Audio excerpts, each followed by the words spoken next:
पुनः परो व्यक्तात् अंडमव्यक्तसंभवम् अंडस्यान्तस्त्विमे लोकाः सप्तद्वीपा च मेदिनी। हरि ओम। आइए अपने गीता उपोद्घात भाष्य का हम लोग 9वां सत्र का श्री गणेश करते हैं। पिछले सत्र में हम लोगों ने देखा था कि भगवान शंकराचार्य जी महाराज उन्होंने एक केस इस्टेब्लिश करा कि हमको श्रीमद् भगवद गीता के ऊपर भाष्य लिखने की क्या जरूरत पड़ी हुई है। तो उन्होंने यहाँ पे अपने ही समय में भी ये बताया कि यहाँ पे बहुत सारे बड़े बड़े अच्छे विद्वान, बड़े निष्ठावान, तपस्वी, अध्ययन करने वाले, सिस्टमैटिकली कहीं पे जो है निष्कर्ष पे पहुंचने की मनोवृत्ति वाले ऐसे लोग यहाँ पर गीता के ऊपर, यद्यपि वो लोग कोई रिसर्च कर रहे हैं, आप ये समझिए, टीका लिख रहे, और इसका वास्तविक निष्कर्ष एक बार उन्होंने जो भी समझा वो आइसोलेशन में नहीं है, वो बहुत बड़े उनके पूरे शिष्यों के समुदाय को जीवन का मार्गदर्शन देता है। इसीलिए जो विद्वानों में, जो आचार्यों में, जो गुरु लोगों में अगर ज्ञान ठीक नहीं होता है तो इसका जो है परिणाम अनेकानेक शिष्य लोग भुगतते हैं। शिष्य लोग तो बड़े सीधे साधे श्रद्धालु होते हैं, केवल श्रद्धा विश्वास से प्रवृत्त होते हैं, लेकिन अगर इनका गुरु जी का ज्ञान बहुत ही प्रामाणिक नहीं हुआ, यद्यपि उनकी पर्सनालिटी में हम लोग कोई शंका नहीं करते हैं, उनकी लगन निष्ठा में नहीं करते हैं, लेकिन जीवन का सत्य और भगवद गीता का उपदेश, समस्त वेदों का सार, ये निश्चित रूप से बहुत सूक्ष्म होता है। और यही इसका परिणाम है कि आचार्य बोलते हैं कि इतने सारे यहाँ पर हमारे समय में भी गीता के ऊपर टीकाएं विराजमान है, लेकिन विडंबना ये है कि निष्कर्ष पे नहीं पहुंच रहे। सब लोगों का जो निष्कर्ष है वो समान नहीं है, बल्कि ये बोलिए कोई ना कोई निष्कर्ष के ऊपर तो पहुंचे हुए लोग, लेकिन जिस निष्कर्ष के ऊपर एक आचार्य पहुंचे हैं वहां पे दूसरे नहीं पहुंच रहे। तीसरे के पास जाएं तो तीसरे मैसेज दे रहे। ऐसा सिनेरियो, इस प्रकार का केस हमको अपने समय में गीता के बारे में दिखाई पड़ रहा है। और इसका मतलब ये होता है कि कितने सारे लोग इस गीता के संदर्भ में गलत ज्ञान की प्राप्ति करेंगे। लोगों को भी गलत संदेश मिलेगा। ये आचार्य भी इतने अच्छे निष्ठावान हैं, इनकी भी साधना, अध्ययन, सब इसका परिणाम जो है ना उचित प्रकार का नहीं होने वाला है। तो इनके प्रति भी आत्मीयता के वजह से, करुणा से प्रेरित होते हुए, जैसे भगवान कृष्ण के बारे में बताया कि केवल लोगों के प्रति करुणा से प्रेरित होके उन्होंने समस्त कार्य जो करा है, यही आचार्य लोगों का भी हाल होता है। नहीं वो अपने व्यक्तिगत महिमा की स्थापना करते हैं, जो जीव भाव से परे चले जाते हैं ना, ये सब झमेला उनमें नहीं होता है। इसीलिए हमको यहाँ पे पूरा एक केस एस्टैब्लिश होता है कि किसी को गीता का प्रामाणिक ज्ञान भी लिखने का प्रयास करना चाहिए। अब अनेकों लोग तो ये बोलेंगे कि यह आपका दृष्टिकोण है, जैसे हम बोल रहे हैं हमारा दृष्टिकोण है, सब संप्रदाय वाले बोल रहे हैं हमारे विचार में ये है, तो ये आपका विचार है। बोलते हो सकता है प्रारंभ में आपको लगे कि ये शंकराचार्य जी का विचार है, लेकिन किसी के भी विचार का प्रमाण क्या होता है? क्या प्रामाणिकता होती है कि हमारा निष्कर्ष सही है और दूसरे के निष्कर्ष में कुछ कमी है? इसमें अनेकों चीज होते हैं। एक तो ये है कि एक ही गीता के बारे में आप लोग देखिए, यहाँ पे 5 आचार्य लोग हैं, पांचों का मंतव्य अलग हो रहा है। तो ऐसा कुछ यहाँ पे बताने की जरूरत है जहां पे सब लोगों को कोई ना कोई स्पष्टता हो जाए। और दूसरी चीज यह है कि सबसे अल्टीमेट प्रमाण यह होता है, ध्यान रहे कि गीता समस्त वेदार्थ सार संग्रह है, तो वेदों के विचार के अनुरूप ही गीता का विचार होना चाहिए। तो फाइनल टेस्ट हम ये देखेंगे कि उपनिषदों में भी यही प्रतिपादित है क्या? जो हमारा निष्कर्ष है वो उपनिषदों में भी प्रतिपादित होना चाहिए। और दूसरा यह है कि जितने आचार्य हैं सब लोगों को भी हम कन्विंस कर पाए जितना संभव है। कोई बहुत ही दुराग्रही हो वो नहीं होते हैं, वो तो कभी घर में भी एक जिद पकड़ लेता है तो समझता नहीं है।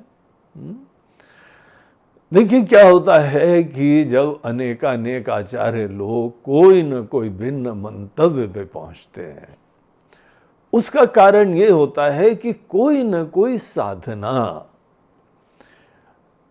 उनको इतनी ज्यादा इंपॉर्टेंट लगती है कि उसी में ही उनका अभिनिवेश सा हो जाता है। अब गीता का प्रयोजन कोई साधना विशेष करना थोड़ी हो सकता है। अर्जुन का केस क्या था? अर्जुन के अंदर कोई किसी प्रकार का मोह था जिसके परिणाम स्वरूप शोक हुआ, और यही अर्जुन ने खुद बोला कि भगवान हमारे मन में भयंकर शोक हो रहा है। और यही भगवान कृष्ण ने अनेकों जगह बताया, तस्मात् न अनुशोचितुम अर्हसि, तुमको इसलिए शोक नहीं करना चाहिए। और 18वें अध्याय में जब अपने उपदेश का समापन करते हैं तो वहां पर भी इसी चीज से बताते हैं, मां शुचः। तो शोक की निवृत्ति गीता के अंदर प्रधान है। कोई ये आग्रह नहीं है कि ये वाली साधना कर लो तो ही तुम्हारा कल्याण होगा। साधना का अभिनिवेश, साधना की प्रधानता, ये कभी किसी भी उपदेश में प्रधान चीज नहीं हो सकती। जैसे कोई रोगी कभी डॉक्टर के पास जाता है, उसके लिए प्राथमिकता है उसकी स्वस्थता। वहां यह थोड़ी है कि यही गोली खाओ, जो भी आए यही गोली खाओ। तो ये चीज जो है कभी भी इंपॉर्टेंट बात नहीं होती। हाँ देखिए, दूसरे जो विधर्मी लोग हैं, दुनिया के अनेकानेक धर्म हैं, उनमें यह रहता है एक ग्रंथ, एक साधना, एक मार्ग, एक भगवान। तो वहां पे सब लोगों को एक ही चीज दी जाती है, वो रामबाण दवा है उनकी, उसके अलावा वो कहीं फिट नहीं करते हैं। ये यथार्थ में ऐसा नहीं होता है।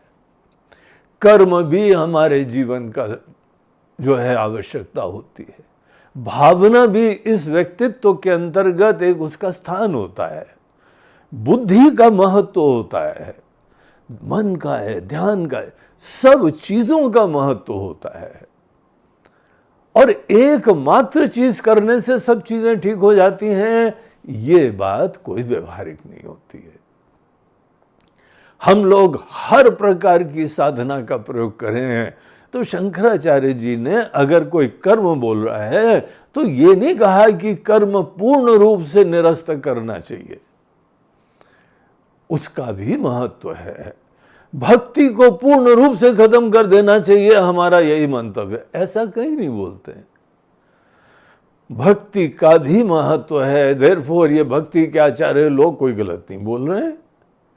कर्म प्रधान गीता का संदेश है, जो ये बोलने वाले हैं वो भी कोई गलत नहीं बोल रहे हैं। लेकिन ये एकांगी दर्शन है। जैसे आपने कहानी सुनी होगी ना कि जो एक बार 7 अंधे बच्चे, उनको जू ले जाया गया और वहां उन्होंने जो है चिड़ियाघर में हाथी का दर्शन करा। उनको बताया, ये देखो, सब लोग छू के देखो, ये इसको बोलते हैं हाथी। अब उन्होंने जो है, सब लोगों ने देखा, लेकिन सबने क्या क्या देखा? एक ने उसका पैर देखा तो खंबे जैसा, एक ने उसकी सूंड देखी, एक ने उसका पेट देखा, एक ने उसके कान देखे। सब लोगों ने भिन्न भिन्न हाथी के अंग छुए और फाइनली आके उन्होंने बोला, यस यस, हमको जो है वो हाथी का अनुभव हो गया, देख लिया हाथी, हमने अपने ही ज्ञान की चक्षु से हाथी को देख लिया। अब देखिए, जो सब लोग बोल रहे हैं कि हाथी एक खंबे जैसा है, हाथी जो है मोटी रस्सी जैसा है, हाथी जो है दीवार जैसा है, हाथी एक सूप जैसा है, जिसने जो छुआ था, ये लोग गलत नहीं है, लेकिन ये पूर्ण सत्य भी नहीं है। पूर्ण सत्य जो है सर्वसमावेशी होना चाहिए। भगवान ने जो जो अध्याय दिए हुए हैं, जो जो साधना दी हैं, हमको समस्त साधना का बगैर कोई आग्रह दुराग्रह के सबका उच्च स्थान समझने की जरूरत होती है। और फिर फाइनली जो निष्कर्ष हम निकाले हैं वो वेदों के तात्पर्य के अनुकूल होना चाहिए। और अर्जुन की जो समस्या है, उस समस्या की जड़ तक की निवृत्ति करनी चाहिए। ये समस्त पैरामीटर्स होते हैं जिसके वजह से हम कहीं पर भी किसी के वास्तविक तात्पर्य का निश्चय करते हैं। तो शंकराचार्य जी बोलते हैं, ये हमारी प्रस्तावना है, ये हमारे निवेदन है सब आचार्यों के सामने और समस्त जो है जिज्ञासु लोगों के सामने, यही सत्य है। ठोक पीट के यहाँ पे हमने सब निश्चय कर लिया है, इसके अलावा गीता का और कोई परम तात्पर्य, परम प्रयोजन नहीं है। तो ऐसी भूमिका बनाने के बाद फिर यहाँ पे देखिए आगे प्रवेश करते हैं। आगे जो है वो भाष्य में हम लोग देखें, यहाँ बोलते हैं, तस्य अस्य गीता शास्त्रस्य। ये जो यहाँ पे गीता शास्त्र है, संक्षेपतः प्रयोजनम, इसका इन शॉर्ट प्रयोजन क्या है? परम निश्रेयसम। परम निश्रेयस जो है, हम लोगों ने पहले शब्द भी आया था, ये वहां पर देखा था कि निश्रेयस बोलते हैं मुक्ति को।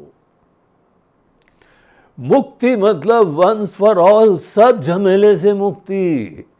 कोई दुनिया की समस्या अब हमको छूती नहीं है। ये नहीं है कि हम आंख बंद करके कहीं गुफा में चले गए हैं, ऐसा नहीं है कि जीवन के उतार चढ़ाव हमको दिखते नहीं है, ऐसा नहीं है कि हमारे अंदर यहाँ पे सब लोगों के प्रति कोई संवेदना ही नहीं रह गई है।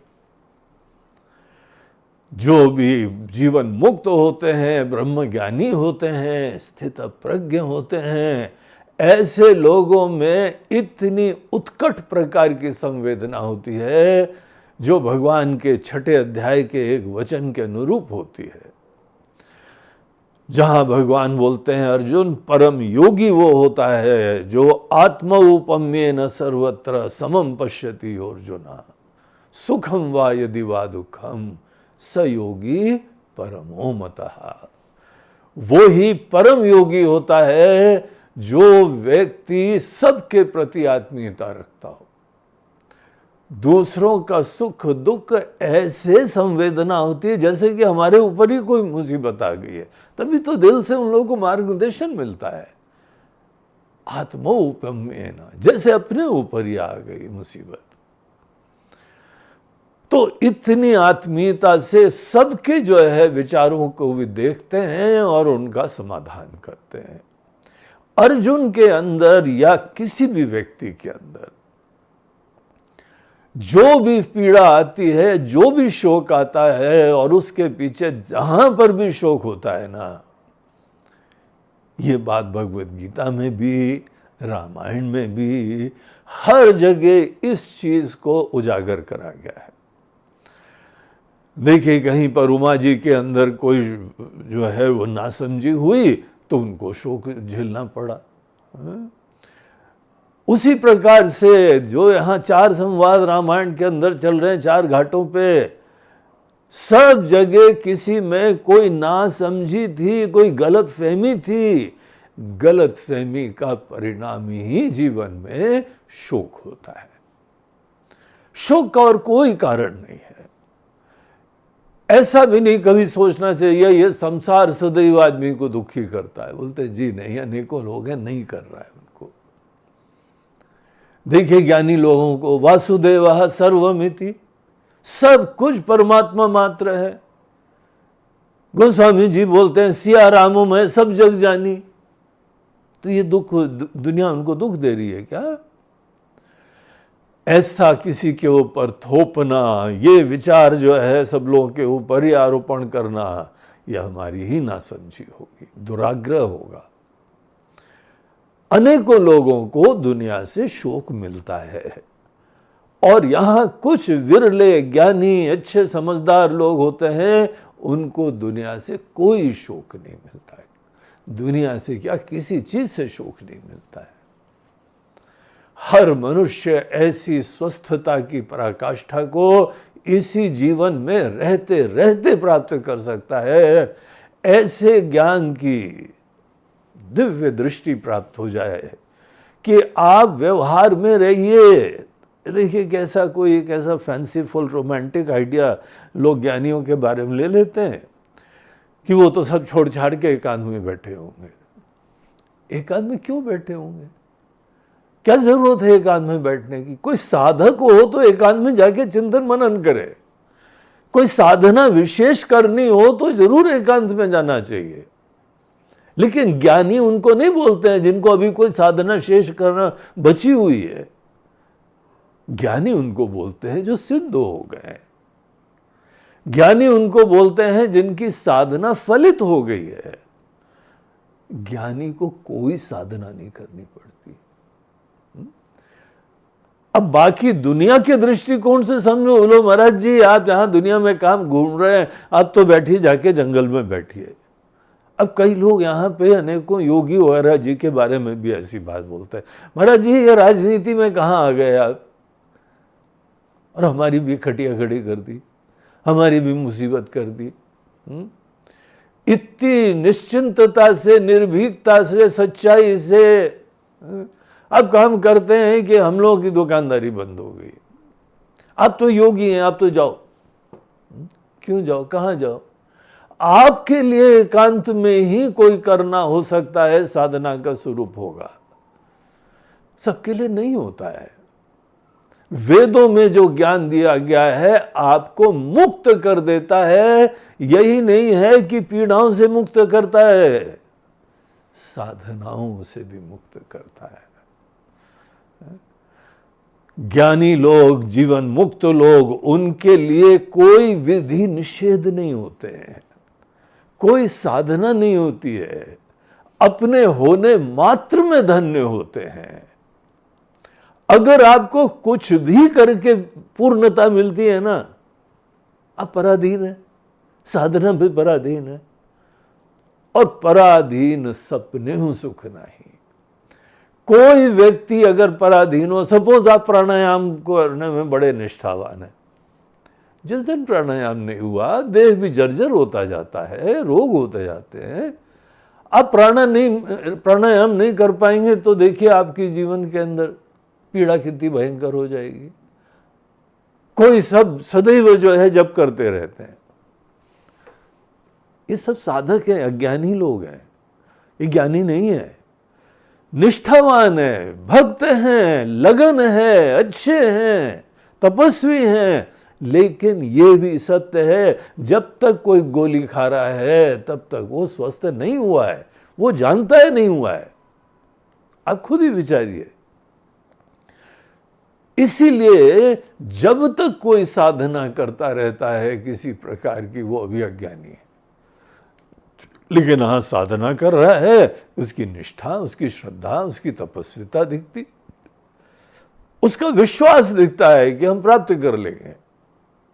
एक हमने भी हाल में फोटो देखी, एक बाबा जी 120 साल के, और सामने जो है उनके रामायण रखी हुई है, पीठ भी झुक गई है, सर भी झुक गया है। हमको ये विचार आया, देखो रामायण की बड़ी महिमा है उनके जीवन में, ये तो स्पष्ट है, लेकिन कोई जीवन भर रामायण पढ़े और उसको अभी तक याद ही नहीं हो रही है। अनेकों यहाँ पे पाठ करने लोग आते हैं, सुंदरकांड का पाठ करते हैं, किताब खोलने की जरूरत नहीं है, पूरी कंठस्थ हो गई है, और किसी ने पूरा जीवन लगा दिया है, आज भी आपको किताब खोल के देखना पड़ता है। ये किताब खोल के पाठ करना, अध्ययन करना, ये ना समझ लोगों का काम होता है। पुराने गुरुकुल में तो आप एंट्री करिए, आपको पहले सब पूरा जो है ना, सूत्र, सब ग्रंथ, सब शास्त्र, सब व्याख्या, सब कंठस्थ करवा दी जाती है। कोई किताब खोल के देखने की नहीं जरूरत पड़ती। किताब तो ये आधुनिक समय की बात है। आप अगर दूसरों को श्रद्धा उत्पन्न करवा रहे हैं तो अलग बात है, तो आप जो है उसको किताब बंद करके भी रमिए ना, रख दो किताब वहां पे, उसमें फूल भी रख दो। किसी भी प्रकार की साधना विशेष से ही आदमी जुड़ा रहे, किसी जगह रहे, एकांत में रहेंगे तो ही ज्ञानी होंगे, जी नहीं, आपके अंदर जो है ज्ञानियों के फैंसीफुल आइडियाज होंगे। ये ज्ञानी का लक्षण हम लोगों के शास्त्रों में नहीं दिया होता है। शंकराचार्य जी खुद वेदांत के परम आचार्य, सनातन धर्म के संस्थापक, ऐसे बड़े पुनर्संस्थापक तो नहीं बोलना चाहिए, इसका पुनरुद्धार करने के महान योगदान देने वाले, पूरी दुनिया में घूमते थे, देश का उद्धार करते थे, शास्त्रार्थ करते थे, कई मंदिरों का जीर्णोद्धार करवा रहे थे, पुनरुद्धार कर रहे थे, क्या क्या कार्य करे, मठों की स्थापना कर रहे थे, हाईली डायनेमिक एक्टिव। लेकिन उनसे पूछो कि आपका ज्ञान, बोलते चिदानंद रूप शिवोहम शिवोहम। आपने ये जान लिया कि आप ही परम तत्व हैं, आप ही सच्चिदानंद ब्रह्म है, ये जानने के बाद क्या करना है? इसका मतलब तो यह है कि परमात्मा को भी सतत साधना करनी पड़ती है। अब शिव जी के बारे में कोई जो है वो आर्टिस्ट को दे दो, भैया शिव जी का एक चित्र बनाओ, वो तो आंख बंद करके बनाएगा। ये सोचो यार, तुम्हारा भ्रम है, तुमको लगता है कि उसी अद्वैत में रमने के लिए आंख को जो है बंद ही करना पड़ेगा। ऐसे भ्रामक समझ से तुमको जीवन में कभी ज्ञान नहीं प्राप्त होगा। शंकराचार्य जी यहां पे जिस मोक्ष की बात कर रहे हैं, परम निश्रेयसम, ये हर व्यक्ति की समस्या का समाधान कर देता है, और ये केवल एक ज्ञान से होता है, कुछ आत्मा के ज्ञान से होता है। आत्मा के ज्ञान न होने के वजह से ही कुछ अपने बारे में गलतफहमी होती है। इस गलतफहमी को ही मोह बोलते हैं। मोह की परिभाषा क्या है? विपरीत ज्ञान। और जहां विपरीत ज्ञान होता है वहां पे शोक होता है। अगर किसी व्यक्ति के अंदर जीवन में शोक होता है, आप एक अच्छे विचारवान, एक डॉक्टर की तरीके से इसी रोग की डायग्नोसिस करिए। शोक कहीं पर भी क्यों होता है? क्या शोक इसलिए होता है क्योंकि एक साधना विशेष हम नहीं कर रहे हैं? यह नहीं कारण है। शोक होता है हमारे अंदर मोह के वजह से, और मोह क्योंकि विपरीत ज्ञान को बोलते हैं, इसीलिए इतने बात से स्पष्ट हो जाती है बात किसी का भी शोक निर्मूल करने के लिए, मूल से दूर करने के लिए, जड़ से दूर करने के लिए केवल किसी ज्ञान की जरूरत है, विपरीत ज्ञान की समाप्ति की जरूरत है। और विपरीत ज्ञान की समाप्ति ही जो है वो ही हमारे जीवन में मुक्ति का पथ उपनिषदों में भी प्रतिपादित यही है। तत्र को मोहः कशोकः एकत्वम अनुपश्यतः। अगर कोई एक अखंड अनंत सत्ता को देख रहा है, अपनी संकुचितता उसकी समाप्त हो गई है। अभी तक यही जी रहे थे कि हम एक ही देश काल के अंतर्गत बद्ध हैं, परिच्छिन्न हैं, संकुचित हैं। हमारा परिचय क्या है कि हम ये जो है फलाने व्यक्ति हैं, फलानी जाति, फलाना वर्ण। प्रारंभ में अपने आप को अल्प समझना, छोटा समझना, ये मैं को संकुचित समझना, ये संसार का कारण होता है। और एक बार आप छोटे हैं, छोटेपन की घुटन वही अपूर्णता का एहसास लाती है। अनेकों लोगों ने बड़ी व्यवस्था कर ली, धन दौलत, घर बार, रिश्ते नाते, बाल बच्चे सब जमा हो गए, लेकिन तो भी कुछ कमी बनी हुई है। एक किसी सज्जन का गीत सुन रहे थे, बोलते हैं भगवान की बहुत कृपा है, बहुत धन दौलत है, बहुत नाम शोहरत है, सब बड़े प्रेमी हैं, लेकिन कुछ कमी बनी हुई है। ये कुछ कमी क्यों बनी रहती है?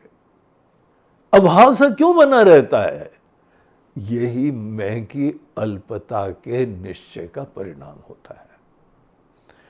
और एक बार मनुष्य के अंदर अल्पता की बुद्धि आ गई, हमारे अंदर कुछ कमी है, तो असुरक्षा भी होती है, नश्वरता की भी सामने जो है वो अनुभूति होती है।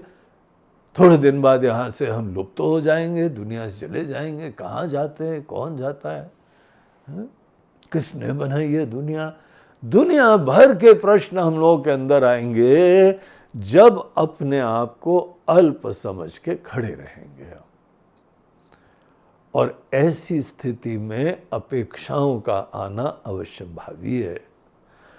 अब कोई भी व्यक्ति अपना तो सुख ही चाहता है ना, तो वो अपनी छोटी बुद्धि से ये सोचेगा, देखो फलानी चीज खाते हैं तो बड़ा आनंद आता है, ये चीज हमको बहुत ही इज्जत देती है, ये बहुत ही व्यक्ति बड़ा प्रेम देता है, ये बड़ा आदर देता है, और ये मौसम बड़ा अनुकूल रहता है। अनेकानेक चीजें हमको अच्छी लगने लगती हैं। इनको बोलते हैं चीजों में राग होना। राग जो है एक अनुकूलता की दुनिया में जगना होता है, उसी के लिए हम लोग वर्क करते हैं, मेहनत करते हैं। पूरे कर्म के क्षेत्र में बड़े बड़े राजा लोग भी केवल अपनी अनुकूलता के लिए ही जुगाड़ करते रहते हैं। क्यों कर रहे हैं? उनके दृष्टिकोण से जो उनके अंदर एक जीव है, उस जीव की समझ में फलानी चीज हमको सुख देती है। और जब एक आध चीज आपको सुख देती है तो उसका अभाव हमको दुख देता है, और इस चीज में अवरोध को उत्पन्न करे वो भी दुख देता है। हम लोग खुद जो है द्वेष के आस्पद भी क्रिएट करते हैं। हम ही अनेकानेक राग का विषय उत्पन्न करते हैं, हम ही द्वेष का विषय उत्पन्न करते हैं। और आपको एक बार जो चीज पसंद आ गई वो आपको सुख देगी, और जो द्वेष का आस्पद है, जिसके प्रति द्वेष हो गया, वो हमको दुख देगा। तो सुख दुख कौन क्रिएट करता है? ये सोचना भी कि भगवान सुख दुख दे रहे हैं हास्यास्पद है, निराधार है, झूठ है। आप भगवान पे लांछनाएं लगाते हो। एक बार ये बोल दिया कि भगवान किसी को सुख दुख देते हैं, इसका मतलब क्या है? भगवान पक्षपात कर रहे हैं। भगवान जो है आपके प्रति गुस्सा भी है, पीड़ा दे रहे हैं। फिर मन को बहलाने लगते हो, नहीं नहीं भगवान ने पीड़ा दी है, इस पीड़ा में भी जो है कोई आशीर्वाद है, कृपा है, हमको बलवान कर रहे हैं। ये सब मन बहलाने की बातें हैं। आपके मन के अंदर निश्चय है कि भगवान ही दुख दे रहे हैं, आपके अंदर निश्चय है कि भगवान ही सुख दे रहे हैं। ये बात झूठी है, निराधार है। भगवान के दृष्टिकोण से आपको पता है दुनिया का नामो निशान नहीं है। अगर यहां पे एक अखंड अनंत ब्रह्म ही है, सच्चिदानंद ही है, तो जगत है कहां? और जब जगत ही नहीं है तो कौन सी चीज भगवान आपको सुख दे रहे हैं, दुख दे रहे हैं? उमा जी को शिव जी भी बताते हैं, उमा कहूं मैं अनुभव अपना, जगत एक सपना, स्वप्न चल रहा है। और आपका मन का प्रक्षेपण है ये। देखिए उपनिषदों में, उपनिषद बता रहे हैं जो कि भगवान की वाणी है, वो बोलते हैं कि ये जो भी दृष्ट दुनिया है, दृष्टा के द्वारा प्रोजेक्टेड है। आपके राग द्वेष केवल आपके मन के द्वारा उत्पन्न करे गए हैं, आपके घर वालों के अंदर भी नहीं होते वो। आपको एक सब्जी अच्छी लगती है कि आपके घर के सब लोगों को अच्छी लगती है? आपकी दृष्टि है कि फलानी चीज हमको सुख देती है। यही टेबल की दूसरी कुर्सी में बैठा हुआ आपका ही कोई स्वजन, वो बोलता है कि नहीं बापू जी, ये तो हमको बहुत पीड़ा देती है, हमको तो बहुत सुख देती है। राग द्वेष प्रत्येक व्यक्ति के मन की उपज होती है और उसी के अनुरूप बाहर की दुनिया हमको सुख दुख देती है। देखिए ये सब डिस्कशन का क्या प्रयोजन है? हम ये सब इसीलिए बातें कर रहे हैं, ये दिखाने के लिए कि अर्जुन का शोक हो या दुनिया में किसी का भी शोक हो, उसका निदान, उसका निर्मूलन कोई साधना विशेष में संलग्न होकर अपने आप को समर्पित करने में नहीं होता है। किस चीज में होता है? हमको कुछ जीवन में ज्ञान की प्राप्ति चाहिए।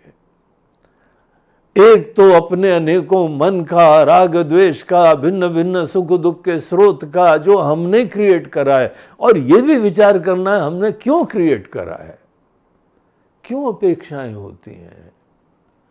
और इस तरीके से मैं का शोध करते हैं, मैं के बारे में विचार करते हैं और अंततः मैं के यथार्थ का ज्ञान प्राप्त करते हैं। हमारे हृदय में हमारी आत्मा की तरीके से ही हमारे परमात्मा विराजमान है। भगवान कृष्ण बोलते हैं हम ही ईश्वर ही सबके हृदय में है। ईश्वरः सर्वभूतानां हृदयेषु तिष्ठति। राम जी का नाम ही राम है क्योंकि वो सबके हृदय में रम रहे हैं। शिव जी तो सभी परम ब्रह्म हैं, सबके हृदय में विराजमान है। इसीलिए हमको ज्ञान चक्षु खोल के वो देखना होता है उनको। किसी का भी शोक हो, समाधान केवल एक है। यहां पे किसी भी प्रकार के संप्रदाय भेद, धर्म का भेद, अनेकों देश और दुनिया के लोग विचारकों का भेद कोई मतलब नहीं है। आप शोध कर लो, विचार कर लो। एकमात्र तरीका होता है जिसके द्वारा सबके शोकों की निवृत्ति होगी। जब जब अगली बार मन के अंदर बड़ी घुटन हो ना, शोक क्या होता है पता है? ऐसी घुटन जिसका कोई रास्ता नहीं मिल रहा है। किम कर्तव्य विमूढ़ हो जाते हैं, इनडिसिसिवनेस होता है। न लड़ाई कर सकते हैं, न लड़ाई छोड़ सकते हैं, न बोल सकते हैं, न चुप रह सकते हैं। चुप रहो तो भी मुसीबत है, बोलो तो भी मुसीबत है, कुछ करो तो भी मुसीबत है, न करो तो भी मुसीबत है। ऐसी परिस्थिति में जब कुछ नहीं कर रहे हैं हम, हमारी अंतस्थिति ही बड़ी घुटन की हो जाती है। उस घुटन की अवस्था को भयंकर चोकिंग होती है। हमारा एग्जिस्टेंस मात्र ही बहुत ही पीड़ादायक हो जाता है। उस घुटन को शोक बोलते हैं, जलते हैं हम। शोक कोई सामान्य दुख नहीं होता है। दुख तो कोई भी अनुकूलता की प्राप्ति नहीं हो रही हो, थोड़ी देर के लिए पीड़ा हो जाती है। शरीर ठीक ठाक चले, कभी चोट लग गई तो पीड़ा हो गई। कोई आत्मीय व्यक्ति है, उसका देहांत हो गया तो दुख हो गया। दुख जीवन में हर व्यक्ति को मिलता रहता है, उतार चढ़ाव मिलते रहते हैं, लेकिन ज्ञानियों को शोक नहीं होता है। गीता में यह नहीं कहा जाता है कि आप गीता पढ़ोगे तो जीवन में आपको दुख नहीं मिलेगा। भगवान का पता क्या उपदेश है? अर्जुन, सुख भी आएगा दुख भी आएगा, तुम्हारे लिए जो साधना है वो समत्व की है। सुख दुखे समे कृत्वा, सुख भी हम तुमको देंगे, दुख भी हम तुमको देंगे। तुम्हारा ज्ञान, तुम्हारी संस्कृति, तुम्हारा मूल्य इस चीज में होना चाहिए जैसे तुम्हारे प्रभु राम। एक समय उनको जो है राजगद्दी पे बैठने की पिताजी ने आज्ञा दी, और रातों रात जो है वो पता लगा कोई पॉलिटिक्स हुई, और उनको जो है दूसरे दिन सवेरे बुलाया गया, बोला बेटा आपको वनवास पे जाना है, छोड़ छाड़ के कुछ नहीं लेना है, कोई प्रॉपर्टी नहीं, कोई धन दौलत नहीं, कुछ नहीं। अब वो घर निकाला हो गया, देश निकाला हो गया। अब ये कोई जो है जीवन के उतार चढ़ाव अवश्यम भावी हैं। जब हमारे राम जी नहीं छूटते हैं, हमारे कृष्ण जी नहीं छूटते हैं, तो हम और आप कैसे छूटेंगे उतार चढ़ाव से? मौसम के उतार चढ़ाव हैं, शरीर के उतार चढ़ाव हैं, रिश्ते नातों के उतार चढ़ाव हैं, राजनीति के उतार चढ़ाव हैं, अर्थव्यवस्था के उतार चढ़ाव हैं, काम धंधे के उतार चढ़ाव हैं। ये उतार चढ़ाव जीवन भर रहेंगे। जैसे समुद्र में जाते हैं ना, लहरें आना अवश्यम भावी है। उसी प्रकार से जो व्यक्ति इस दुनिया में आएगा उसको उतार चढ़ाव का सामना करना ही पड़ेगा। और अगर इन्हीं उतार चढ़ाव में कुछ चीजों में रह गए, कुछ चीजों में द्वेष है, तो कौन दुखी होगा? भगवान ये नहीं बोलते हैं कि तुम भक्त हो जाओ, ज्ञानी हो जाओ तो तुमको दुख नहीं मिलेगा, तुमको उतार चढ़ाव नहीं मिलेंगे। उतार चढ़ाव की समाप्ति बस मृत्यु में होती है। जब जीवन खत्म हो जाए तो कोई उतार चढ़ाव नहीं मिलेंगे। जो जीवित है उसको उतार चढ़ाव मिलेंगे ही मिलेंगे। सुख दुख भी मिलेगा, लाभ हानि भी मिलेगी, जय पराजय भी तुमको मिलेगी। तुम्हारी साधना का पता क्या फल है? इन सब में तुम समबुद्धि रखो। सुख दुखे समय कृत्वा लाभा लाभो जया जयो, ये दूसरे अध्याय के अंदर भगवान श्री कृष्ण अर्जुन को उपदेश देते हैं। लेकिन हाँ, ये कहते हैं कि यद्यपि सुख भी आएगा दुख भी आएगा, जीवन की परिस्थितियां भिन्न भिन्न प्रकार की आएंगी, लेकिन अर्जुन एक चीज हम तुमको गारंटी कर सकते हैं, इन उतार चढ़ाव में तुमको कभी भी शोक नहीं होगा। शोक एक अलग चीज होती है। दुख जो है वो शोक शब्द का कोई पर्याय नहीं है, ये कोई सिनोनिम नहीं है। ये एक अलग प्रकार का दर्द है। किसी चीज को, प्रिय चीज का अभाव हो जाए तो उस अभाव में दुख हो जाता है। शरीर की भी पीड़ा दुख देती है। अब दांत हमारा जो है खराब हो गया, भयंकर पीड़ा हो रही थी। उसी प्रकार से कोई शरीर के रोग हो जाएं, प्रिय लोगों से आप वंचित हो जाएं, कोई अपमानित कर दे, कोई आपको जो है वो हिंसा कर दे, सब चीजों में जीवन में दुख संभव है, लेकिन शोक आपको संभव नहीं है। अगर आपको ज्ञान प्राप्त हो गया तो शोक संभव नहीं है। किम कर्तव्य विमूढ़ नहीं होंगे। अब हमको क्या करना चाहिए, राह नहीं मिल रहा है। अर्जुन बोलता है भगवान समझ में नहीं आ रहा है, हम जीते कि वो हमको जीत ले। ये अर्जुन की स्थिति थी। ये शोक है। शोक की निवृत्ति, शोक का कारण, शोक की डायग्नोसिस क्या होती है? कोई साधना विशेष करने से शोक नहीं दूर होता है। और ये देखो, अनेक लोग, अच्छे लोग हैं, निष्ठावान हैं, आचार्य हैं, विद्वान हैं, लेकिन उन्होंने निष्कर्ष ये निकाल लिया कि बस ये पूजा कर लेंगे तो शोक दूर हो जाएगा। ये विचारवान व्यक्ति का लक्षण नहीं है।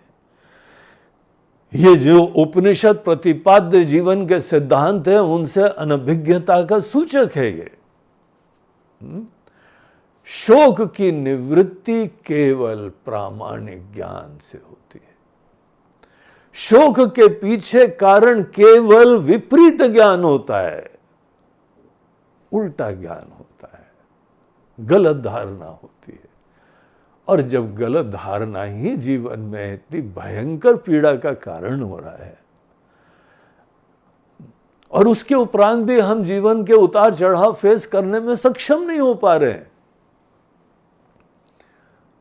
एकमात्र प्रयोजन हमारी समस्याओं के निदान का केवल कुछ ज्ञान होता है।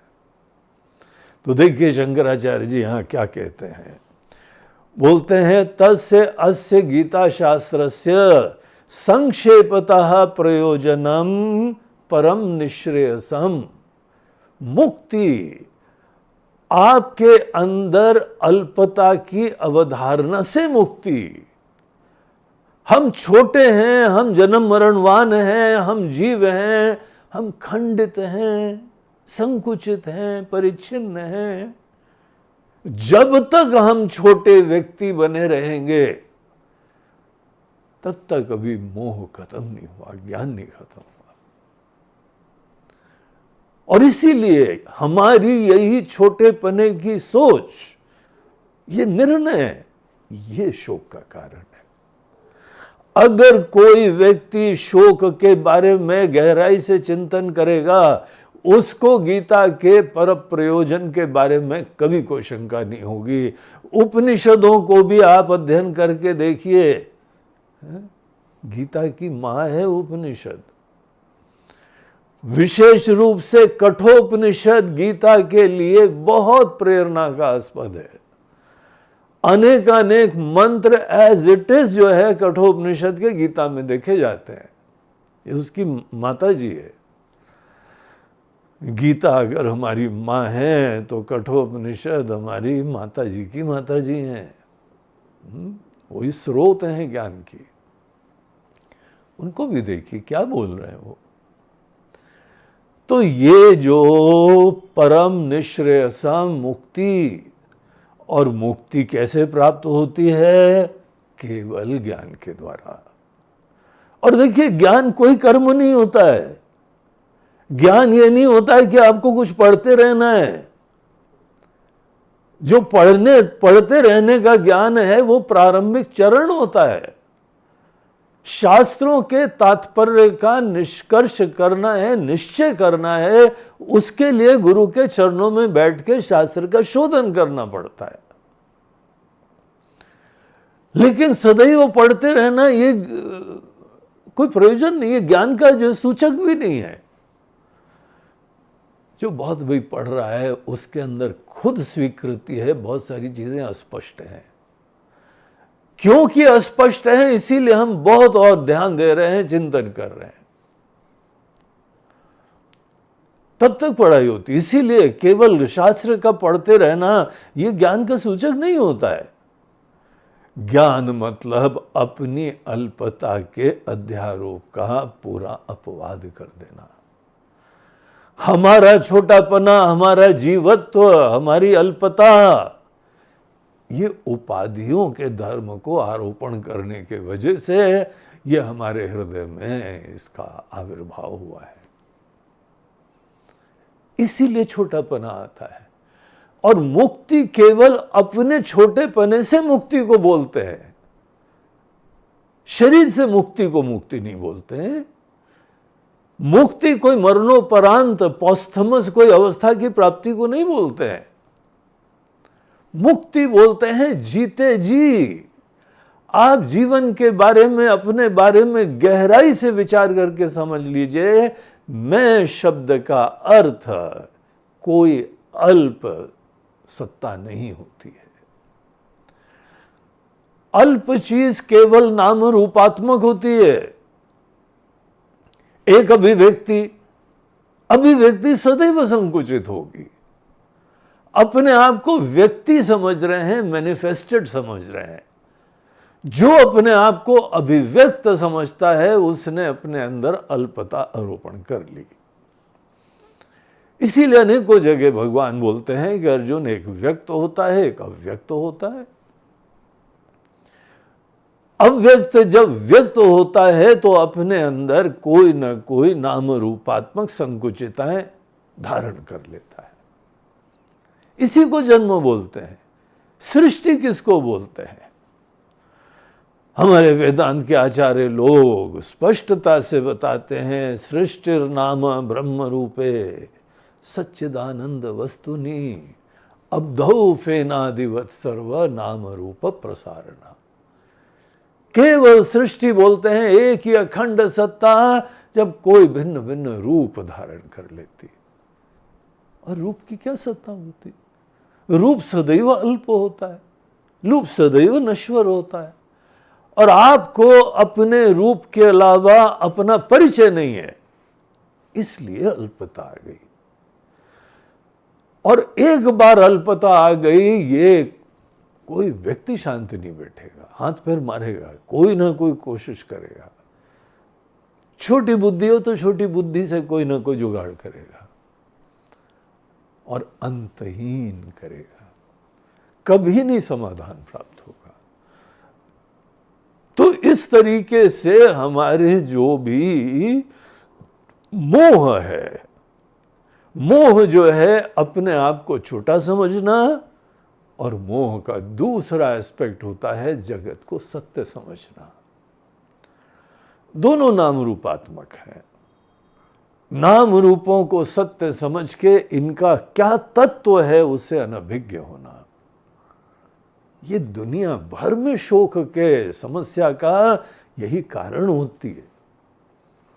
इसीलिए अगर आप अपने जीवन में सब शोक की जड़ दूर करना चाहें, हम दूर करना चाहें, और कोई भी दुनिया भर में किसी भी देश और काल में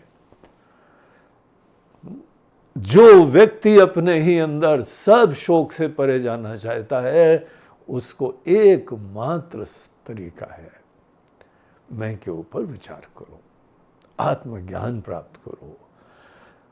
और इसी आत्मज्ञान के प्रोसेस में हमको पता लगेगा जो अल्पता हमको बड़ी हृदय की गहराइयों में अनुभव हो रही है, वो मात्र आरोपित है, सुपर इम्पोज्ड है, इमेजिनरी है, सत्य नहीं है।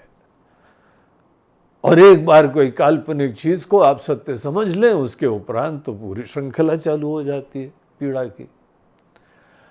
अंधकार में रस्सी को सांप समझ लिया किसी ने, उसके बाद डर भी लग रहा है, कपकपी लग रही है, भागने की चिंता कर रहा है, हार्ट बीट बढ़ गई हैं, सब चीजें, लेकिन सब चीजें केवल कल्पना पे आश्रित है।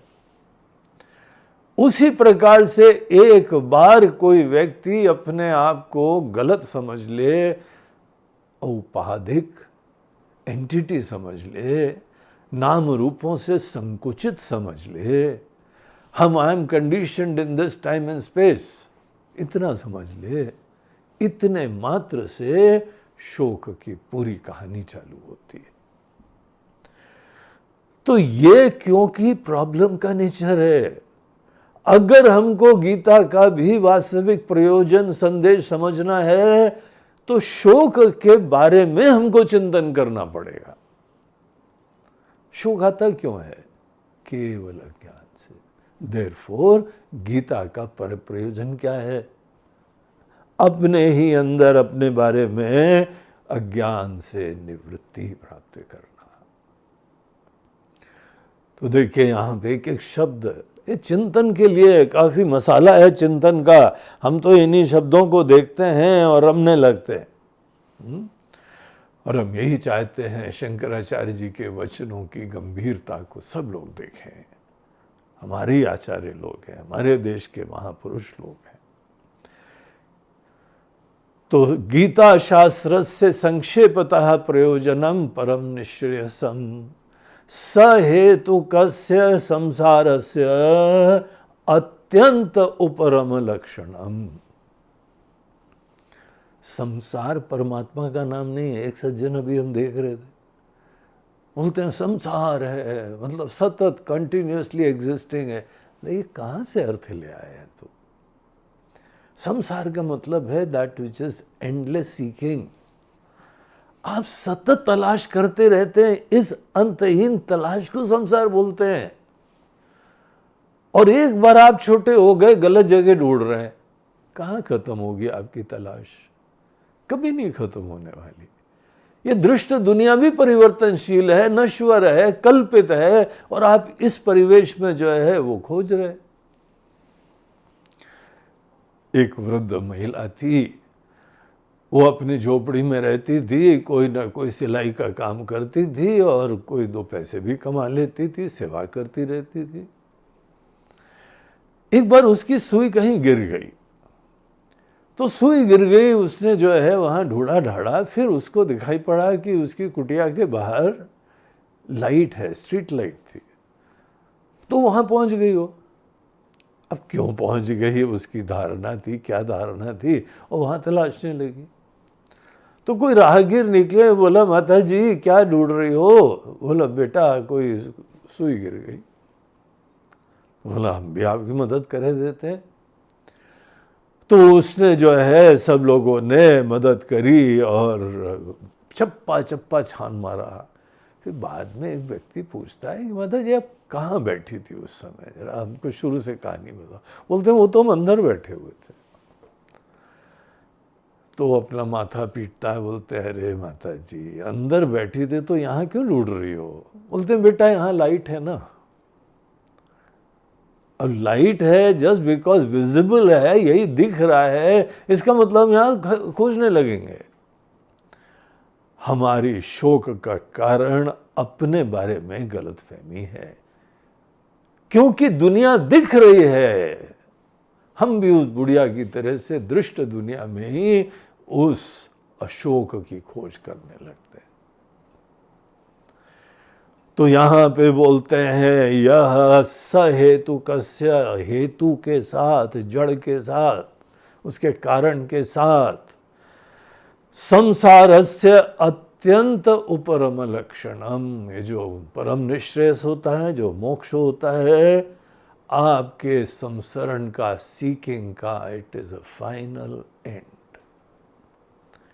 कोई सीकिंग नहीं है। जो मुक्त लोग होते हैं वो अपने अस्तित्व मात्र में कृतार्थ होते हैं।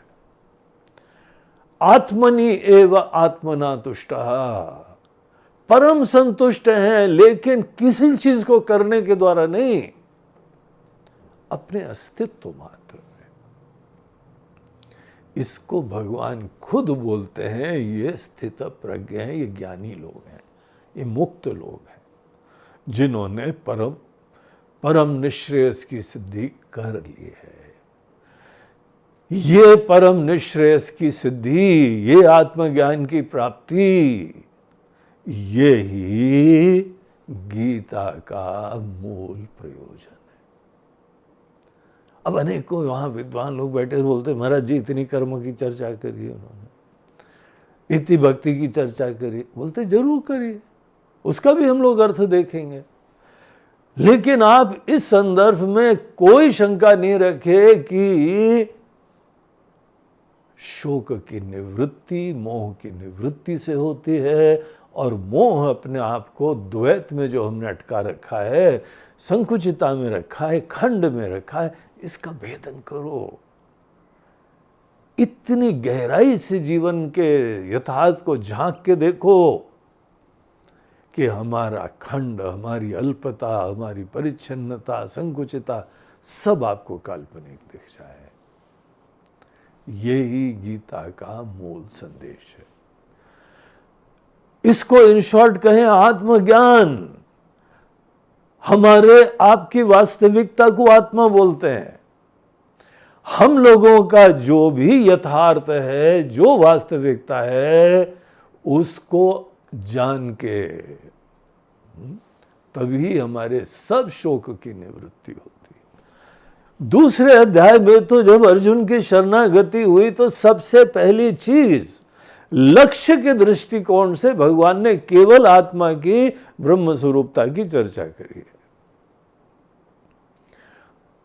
अजो नित्य शाश्वतोयम पुराण न हन्यते हन्यमाने शरीरे। तो अर्जुन, तुम और हम मूल रूप से अजन्मा हैं, अमृत हैं, अविकारी हैं। ऐसे मैं को जानना। शरीर की समाप्ति के बाद भी जिसका बाल बांका नहीं होता है, बल्कि कोई बाल ही नहीं होते यार उसमें, बाल तो सब शरीर के अंग होते हैं। ये तो एक बोलने का तरीका होता है। ऐसे मैं को जान जाना, ये गीता का मूल संदेश होता है, ये मूल प्रयोजन होता है। और इसी से ही व्यक्ति के सब प्रकार के शोक जड़ से दूर हो जाते हैं। और यहां पे आगे बोलते हैं, तत्च सर्व कर्म संन्यास पूर्वकात आत्मज्ञान निष्ठा रूपा धर्मात् भवति। देखिए, ये पूरा सबका कनेक्शन हो गया। मूल गोल गीता में भी यही प्रतिपादित है, भगवान कृष्ण यही बोल रहे हैं, वेदों में उपनिषदों में यही बताया हुआ है कि हमको आपको जीवन में आत्म का ज्ञान, और वो भी आत्मा का ज्ञान ये नहीं कुछ भी मैं का परिचय, आत्मा को ब्रह्म, एक अखंड अनंत सत्ता, वो हमारी और आपकी वास्तविकता है। ये बात जीवन में समझ जाना गीता का परम प्रयोजन है। यही जो है संदेश गीता में दिया जा रहा है। इस दृष्टिकोण से एक बार आपको यह निर्णय हो जाए, फिर आप इधर उधर सुनिए, गीता का प्रयोजन है कर्म ही करते रहो। एक हम जो है कहीं फैक्ट्री में गए विजिट करने, वो भक्त लोग थे, वो बोला गुरु जी हम वहाँ पे काम करते हैं, आइए आपको जो है बहुत बढ़िया फैक्ट्री है स्कूटर की, तो वहाँ पे आपको हम दिखाते हैं। बोला चलो घूम के आते हैं। तो वहाँ पे जो है वो बहुत अच्छा उनका स्वागत भी हुआ, और अंदर उनके जो फैक्ट्री के अंदर जहाँ पे हम गए, उधर गीता का एक वाक्य लिखा हुआ था। बोला वाह, देखो क्या निष्ठावान है लोग, कितनी अपनी संस्कृति के प्रति प्रेम रखते हैं। वहाँ लिखा हुआ था योगः कर्मसु कौशलम। बोला बहुत अच्छी बात है, आपका ये क्या आशय है, इससे आप क्या समझते हैं? इतना सुंदर वाक्य है, इसका क्या अर्थ है? बोलते महाराज जी योगा कर्मसु कौशलम, मतलब कर्म में कुशलता वही योग है। तो हम सब लेबर को, सब यहाँ पे जितने वर्कर्स को हम यही बोलते हैं, देखो गीता में भी यही कहा है, जो कर्म करो बड़ी कुशलता से करो, यही गीता का संदेश है। अब वो घूम फिर के कहाँ वो शोक की निवृत्ति, कहाँ आत्मा का ज्ञान, कहाँ अपनी समस्त संकुचिताएं, काल से परे जाने की कोई सोच, ये है गीता का प्रयोजन है। एक जगह बोला भगवान कण कण में है, देखो भगवान के प्रति भक्ति भावना रखना चाहिए, जरूर कहा है, वो हम लोग को विचार करना चाहिए, समन्वय करना चाहिए। लेकिन मूल प्रयोजन क्या है? मूल प्रयोजन केवल आत्मा का ज्ञान प्राप्त करना है। आत्मा के ज्ञान के लिए हमको अच्छे कर्म करने आने चाहिए, पूरे भगवान के प्रति भक्ति होना चाहिए। अगर सृष्टि है तो सृष्टा है, और अगर सृष्टा है तो उनका विधान देखिए, उनका आइडिया देखिए, उनका प्लान देखिए, उनके निमित्त बन के जीवन जिए। ये हमारे अभिमान और विकारों से निवृत्ति के तरीके होते हैं, ये हमको निर्मल करने के तरीके होते हैं। और जो व्यक्ति अपने मन के अंदर अनेकानेक विकार, मलिनता, क्लेश। प्रार्थना करते हो ना, हरौ कलेश विकार। हे हनुमान जी, बल बुद्धि विद्या देहु मोहे, हरौ कलेश विकार। कैसे होगा? हमारे अंदर जो भी क्लेश हैं, जो भी विकार हैं, उसके लिए हमको अंततः तो विचार भी करना होता है, लेकिन इसके लिए हमको मूल रूप से हर चीज की गहराई में जाना चाहिए।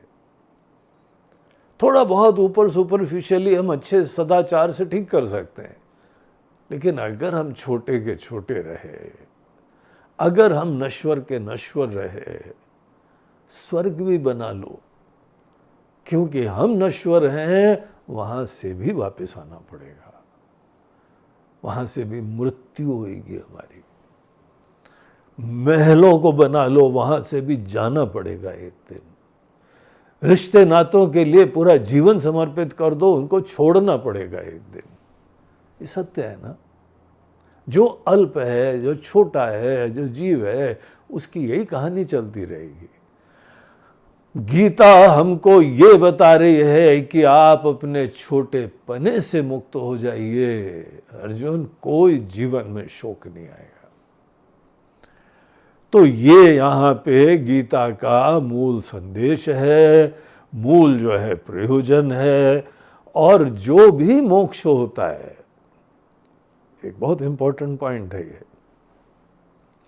अब आज जो है करीब घंटा भर हो गया है, तो हम संक्षेप में छूते हैं, फिर कल कंटिन्यू करेंगे नेक्स्ट सेशन।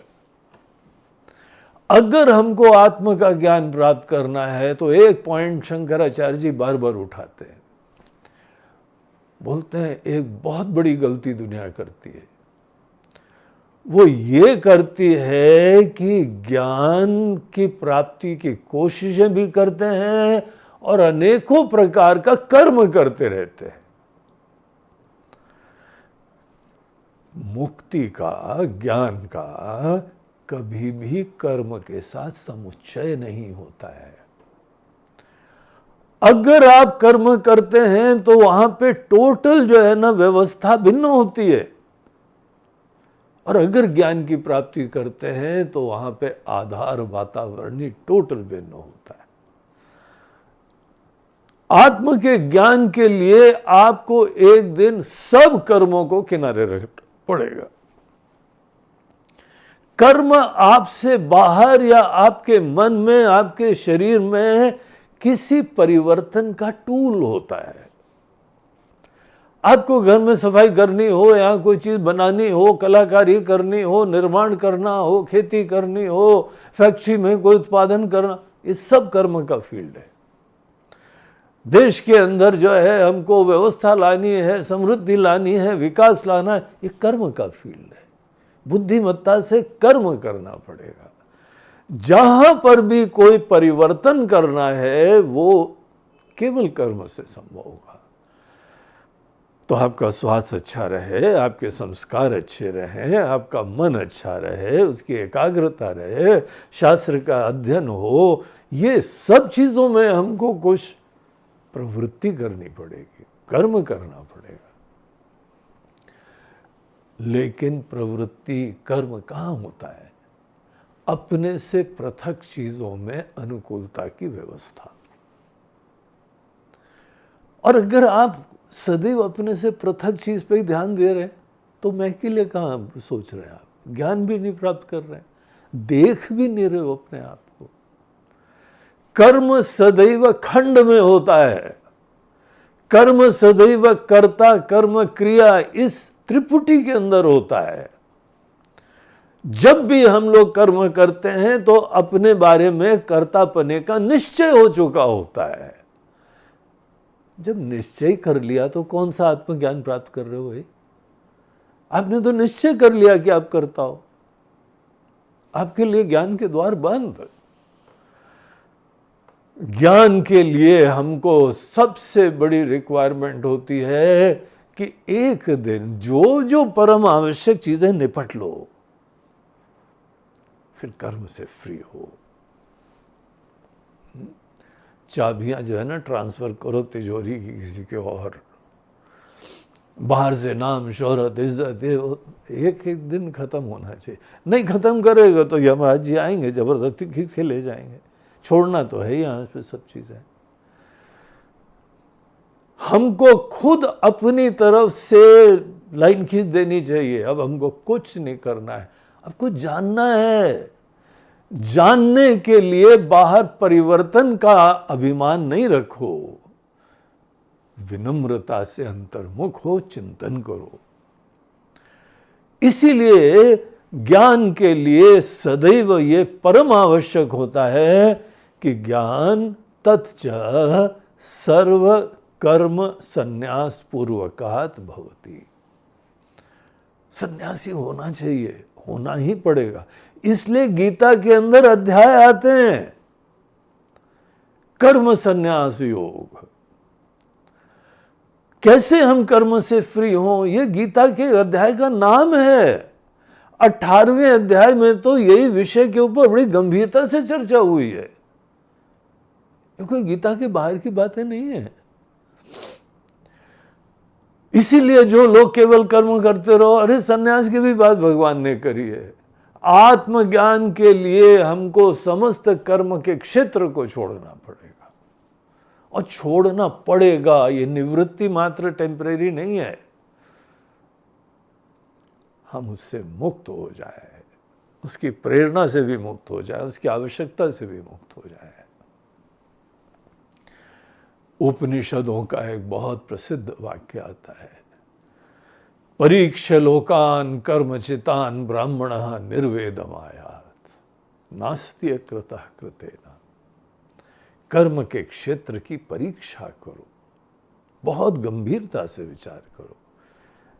कर्म से कोई कहां तक पहुंचता है, और कहीं पर भी पहुंचता है, कौन टिकता है। और आप अगर टिकते भी हो तो पराधीन होते हो किसी के ऊपर। ये मुक्ति का रास्ता नहीं होता है। आत्मज्ञान में हमको बाकी सबसे अपनी नजरें हटा के मैं की तरफ समग्रता से लगानी पड़ती। उसके लिए ध्यान भी होता है, उसके लिए भगवान पे, दुनिया के संदर्भ में दुनियादारी के बारे में भरोसा होना पड़ता है। इन सब चीजों का इस दृष्टिकोण से रोल हो जाता है। तो ये जो है हमको सर्व कर्म संन्यास करना चाहिए। एक दिन सपना देखो, अगर आत्मज्ञान प्राप्त करना है तो बाकी बाहर देखना बंद करना पड़ेगा। मैं की तरफ पूर्ण रूप से देखो। ऐसी दुनिया स्वप्नवत तुम्हारे लिए हो जाए, बाधित हो जाए।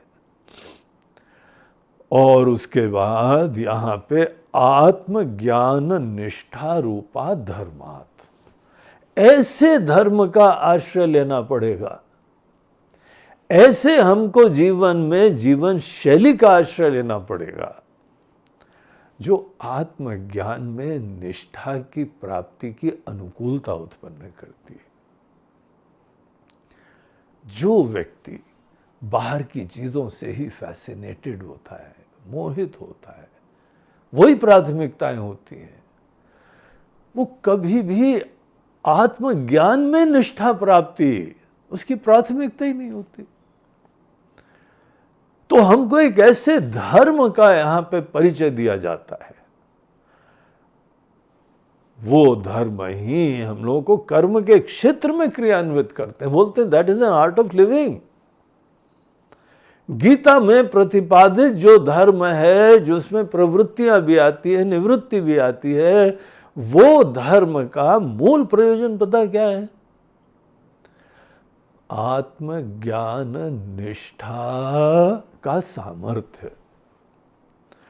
हम मैं के अंदर स्थित रहें, मैं की तरफ अभिमुख हो पाएं। जो भी मैं का ज्ञान प्राप्त करते हैं वो बाहर की दुनिया का विचार उसको डिस्प्लेस न कर दे।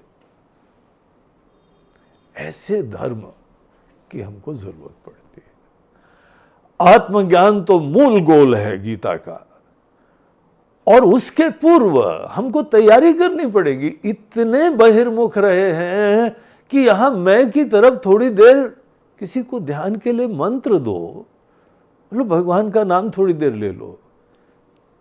कितने लोग की यही समस्या होती है, महाराज जी मन चंचल है, एकाग्रता होती नहीं है, मन जब हो नहीं पाता है।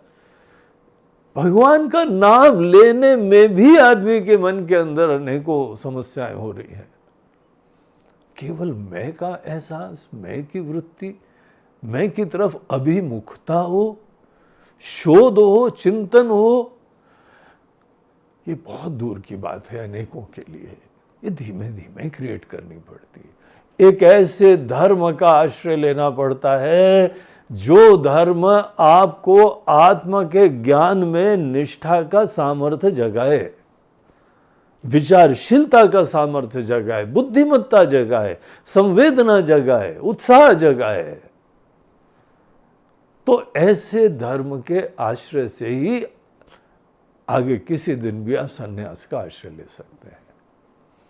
और एक बार बाकी कर्म से कुछ नहीं करने की आपकी मनस्थिति हो जाए, तब मैं का वास्तविक रूप शास्त्र के प्रमाण के अनुरूप हमको विचार करके यहां पे उसका ज्ञान होता है। ये गीता का पूरा स्ट्रक्चर है। तो शंकराचार्य जी बोलते हैं कि हमने अपनी तरफ से उपनिषदों में देखा, शोक के ऊपर जो है, शोक रूपी भयंकर इस रोग के ऊपर भी शोध करके, डायग्नोसिस करके देखा। हर जगह एक स्वर में यही बातें कह रहे हैं, तत्र को मोह कशोकः एकत्वम अनुपश्यतः। उसे एक अखंड अनंत दिव्य सत्ता को आत्मा की तरह से देखने वालों को कौन सा शोक होगा, कौन सा मोह होगा। और यही बात गीता में कही जा रही है। इसलिए ये बाकी आचार्य लोग जो यहाँ पे आग्रह कर रहे हैं कि कर्म कहा है, भक्ति कहा है, भजन कहा है, सदैव जप करो, सदैव ध्यान करो, बोलते ये सब कहा है। जो धर्म का पैकेज हमको दिया जाता है, जो आत्मज्ञान में निष्ठा का सामर्थ्य जगाता है, उसके अंदर ये सब कंपोनेंट्स है। आप गलत नहीं बोल रहे हैं, लेकिन आप एकांगी चीज को पूरी गीता का ऑब्जेक्टिव बोल रहे हैं, ये गलत है। तो इस तरीके से शंकराचार्य जी अपना जो है ये यहाँ पे मंतव्य रखते हैं, अपना प्रमाण देते हैं। और उनका जीवन काल सबका हृदय जीत लिया था, पूरे सनातन धर्म को उन्होंने पुनर्जगा दिया था। यही प्रमाण है कि दूसरे लोगों को संतुष्टि हो गई थी। तो यहां तक जो है वो हम लोग ने आज चीज देखी। अब उसके बाद इसी चीज के बारे में बोलते हैं, देखो ये हमारा अपना मंतव्य नहीं है, आपको हम प्रमाण देते हैं। भगवान के भी हम श्लोक बताएंगे, उपनिषद के भी बताएंगे, और ये शंकराचार्य जी का मत नहीं है। शंकराचार्य जी बड़ी विनम्रता से बोलते हैं, हम तो ऋषियों के संतान हैं। प्रमाण हम लोगों के वहां पे कोई व्यक्ति नहीं होता है, कोई भगवान भी प्रमाण नहीं होते हैं, वेद प्रमाण होते हैं। इसीलिए गीता में भी आप देखिए भगवान वेद के प्रमाण का उदाहरण देते हैं। ये हम लोग की विशिष्टता है। सनातन धर्म में कोई भी एक अवतार अल्टीमेट प्रमाण नहीं है, वेद प्रमाण है। इसीलिए हमको जो भी निष्कर्ष निकालना है, सिद्धांत निकालना है, वो सदैव वेद के द्वारा प्रमाणित होना चाहिए। आपको पूछने का अधिकार है। आप अपने गुरु जी से पूछो इसका क्या वेद का प्रमाण है। भगवान का अवतार तो एक समय विशेष में होता है, उससे पहले क्या सृष्टि नहीं थी क्या? तो सृष्टि की आदि में भगवान ने वेद दिए, सब चीजें वेदों से कनेक्ट होनी चाहिए। तो चलिए आज यहीं पर हम लोग विराम लेते हैं, और कल नेक्स्ट सेशन में अर्थात हम लोग इसी सूत्र को आगे ले चलेंगे, और कौन कौन से प्रमाण शंकराचार्य जी देते हैं उन चीजों के ऊपर विचार करेंगे।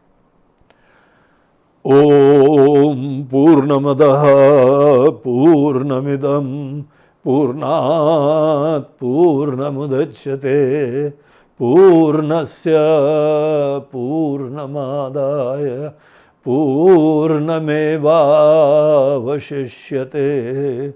ओम शांति शांति शांति। हरि ओम श्री गुरुभ्यो नमः। हरि ओम हरि ओम हरि ओम।